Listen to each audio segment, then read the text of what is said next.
Hola, me llamo Odeline. Si alguna vez has sido traicionado por las personas que te criaron, no por extraños, sino borrado por tu propia madre en una sala de tribunal, entenderás por qué no parpadeé cuando me dio la bofetada.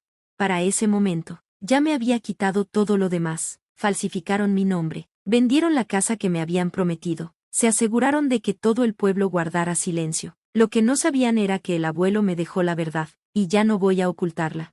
Aquella mañana, entré al juzgado del condado de Cook con un aviso de sucesión que había recibido por error. No se suponía que debía saber de la audiencia. Desde la última fila, observé a los mentores, los tacones resonando, los rostros afilados, sin una mirada hacia mí. Mi madre con su blazer azul marino, mi padre siguiéndola como una sombra silenciosa. Cuando se leyó el testamento, mi nombre solo aparecía como testigo. Luego vino la hoja. Este documento incluye la firma de Odell y Reyes como verificación. La secretaria leyó. Yo no había firmado nada. El juez preguntó, ¿es esta tu firma? No, señor, dije. Mi madre exhaló con fuerza. Oh, ya basta. Nunca la firmé, repetí, más fuerte. El salón se congeló. Entonces su palma se estampó en mi mejilla, y un murmullo recorrió la sala. Tú no arruinarás esto, susurró. Pero ella no sabía. No era el momento en que iba a romperme. Era el momento en que empezaba a quemar la mentira. Ojalá pudiera decir que esa bofetada fue la primera vez que mi madre me humilló en público. Ni siquiera se acerca. Crecí siendo la hija que nunca presentaban en las fiestas, en las festividades. Llevaba mi propia silla plegable porque sabía que no pondrían un lugar para mí. Cuando los vecinos preguntaban por mí, mi madre sonreía y decía, aún se está encontrando a sí misma, como si fuera un proyecto a medio hacer que se arrepintió de comenzar. Mientras tanto, mi hermana Eloe lo tenía todo: transporte a los tours universitarios, ayuda con la renta, el enganche de su departamento. Yo pagaba mi renta por adelantado, guardaba recibos de todo, y aún así me llamaban ingrata.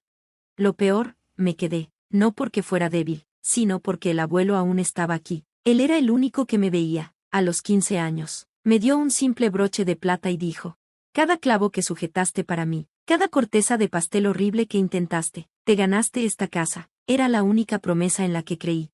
Pero después de que falleció, todo cambió rápido. Dejaron de invitarme. Las llamadas no eran contestadas. Cuando aparecía, me decían que no era buen momento. Y cuando pusieron el letrero de «Se vende» en el césped del abuelo, ni siquiera se tomaron la molestia de avisarme. Así que, cuando vi mi firma falsificada en esa sala de tribunal, no era solo un fraude legal, era el empujón final fuera de una familia a la que me aferraba con las uñas. Lo que no sabían era que el abuelo me había dejado algo que no podían falsificar, y estaba a punto de volver a mí.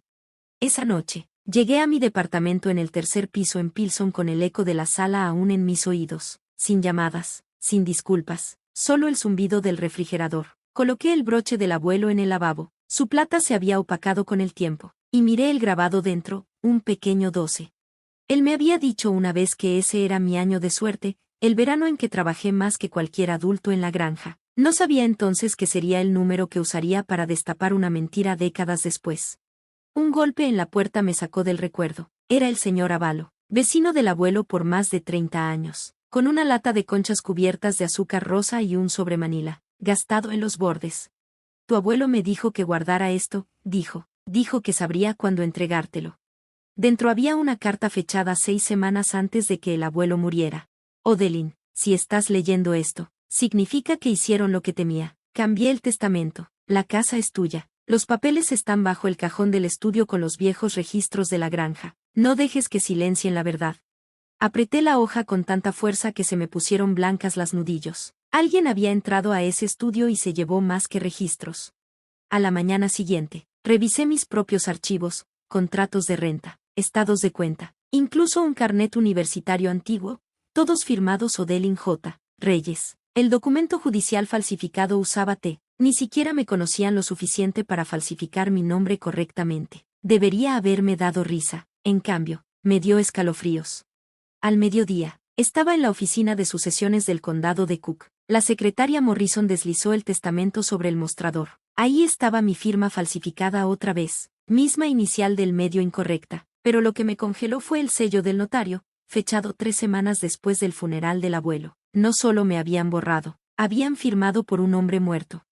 Me fui sin hablar, pero el fuego en mi pecho ya no era solo tristeza, era enfoque. en un café silencioso. Alguien de mi pasado me dio la primera prueba que haría que mi familia se resquebrajara. El diner olía a pan quemado y café viejo, igual que en la preparatoria. Estaba a medio sorbo cuando una voz dijo: Odeline, ¿eres tú? Era Gwen, la misma gorra de los Caps, la misma sonrisa rápida. Compartimos la clase de historia y nada más, pero me recordaba. Deslizó un café frente a mí antes de que pudiera responder. Vi el vídeo, dijo, bajando la voz. Esa bofetada no fue por el testamento. Fruncí el ceño. ¿Entonces por qué? Quiso recordarle a todos quién eres, la callada, la que se deja intimidar. Moví mi café, pero sus palabras se quedaron pegadas como humo. Callada no significa impotente, no más. Cuando llegué a casa, vi el nombre de la tía Marche parpadeando en mi teléfono. No habíamos hablado desde el funeral. Su voz era áspera y cálida a la vez. Vi la audiencia, dijo. Lo supe antes de que presentaran nada. Nunca fuiste su favorita, pero siempre fuiste la columna vertebral.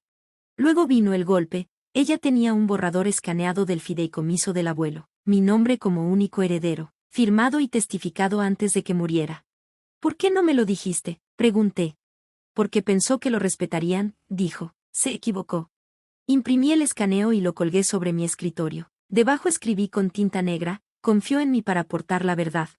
Al día siguiente, me encontré con Miriam, una secretaria del juzgado que me conocía desde los 12. Me dejó comparar el fideicomiso que Marche envió con el testamento oficial. La letra de la firma del abuelo no coincidía. Su inclinación siempre era hacia arriba. Esta era plana, mecánica. Esto se subió por el canal interno del registro, no por la fila pública, dijo Miriam. Eso no pasa solo. Alguien en el sistema les ayudó a reescribir las últimas palabras de tu abuelo. Salí con copias de metadatos, marcas de tiempo y un nuevo tipo de fuego en mis venas. Ellos pensaban que esto seguía siendo un conflicto familiar. No se dieron cuenta de que acababa de volverse criminal. La primera persona a la que confronté con las pruebas no fue un abogado, fue mi hermana entrando a mi departamento como si le perteneciera. No escuché la llave girar, solo sentí el cambio de aire cuando Celine entró. Designer Toad on the bench, ojos escudriñando los documentos en mi mesa. ¿Sigues viviendo en esta caja de zapatos?, se burló. ¿Y tú sigues entrando a lugares que no son tuyos?, pregunté. Sus ojos se posaron en la carpeta.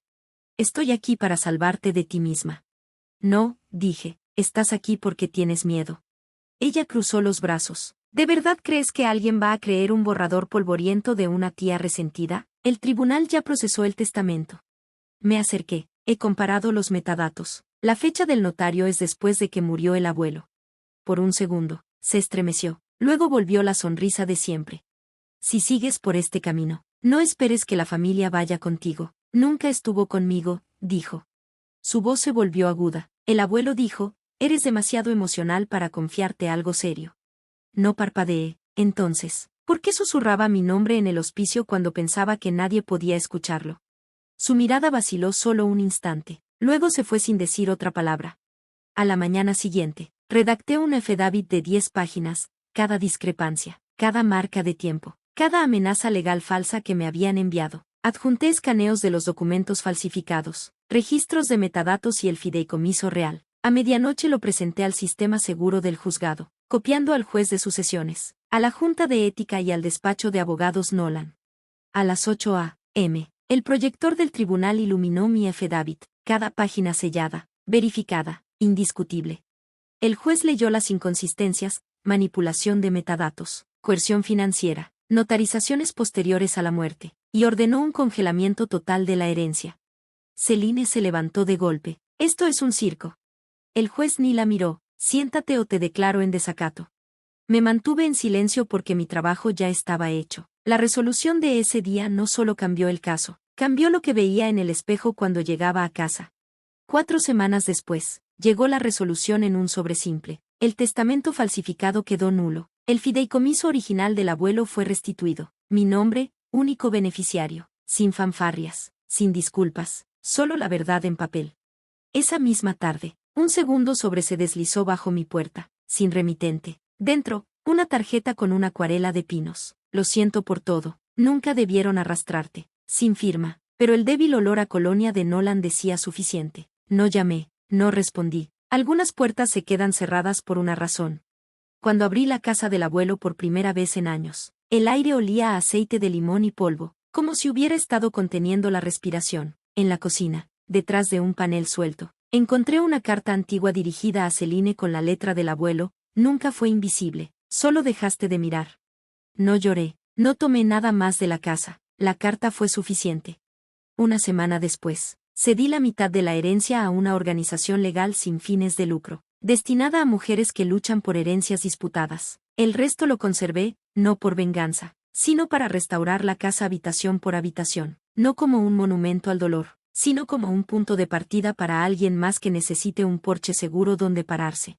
Una noche, me paré en ese porche, viendo cómo respiraba la calle abajo, en el reflejo de la ventana. No vi a la chica callada de la sala de tribunal. Vi a alguien que había sobrevivido a su silencio. Nunca recibí su disculpa, pero obtuve algo mejor, prueba de que nunca fui el problema.